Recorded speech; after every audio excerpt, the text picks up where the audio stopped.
Well, Baylor, congratulations on making it as far as you did. Thank you so much. I appreciate it. So I'm going to start off with a harsh question. Everybody I interviewed this season was really, really hard on you.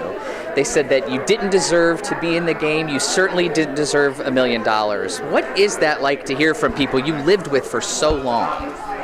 You know, it's definitely rough because I've always been surrounded by a positive group of friends, and I am a cheerleader myself, and so I'm usually the one lifting people up, and you know, being knocked down over and over and over and over again is never fun, especially from such a positive girl like me. So it's not fun at all.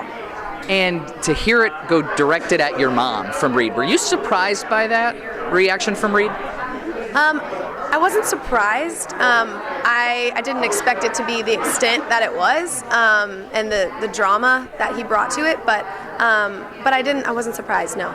So, what was your end game strategy? Who was the final three in your mind? What was your hope? You know, the dream strategy that I had was to have me and my mom and Natalie in the final three. Honestly, I think now, if I think back, truly just me in the final three with whoever ended up there, probably not my mom at this point, would have been better for my gameplay, obviously, because if we're both in the final three, we're probably not going to win the $1 million. They're going to vote for the other person. So looking back now, I think I would want me, maybe Jacqueline and Keith. Now talk about that moment you were eliminated. Complete blindside. How did you feel walking out of tribal council that night? Oh, complete blindside. I felt like at the lowest of lows. It was very bittersweet. I know that sounds typical to say, but I was also like, dang, Natalie, she's got chops, you know, like she can play this game. She can vote me out. You know, her closest alliance member's daughter. That was like, you know, and I knew how close they were, Natalie and my mom, and so she came to play, and I realized it in that moment. I was like, wow, she deserves it. But you guys found that idol together, so was there any discussion of maybe you ever getting to play that idol? There was no discussion of me playing the idol for myself. It was always Natalie either playing it for me or for my mom or for anyone we wanted to be in the game. But no, technically she found the idol because she grabbed it first with my clue, which is funny looking back. Right. I should have grabbed it from her. Right. Now, looking at that final tribal council, did you go into it expecting your mom to receive more votes than she actually did? Final tribal? Yes. Tonight's tribal. Yes.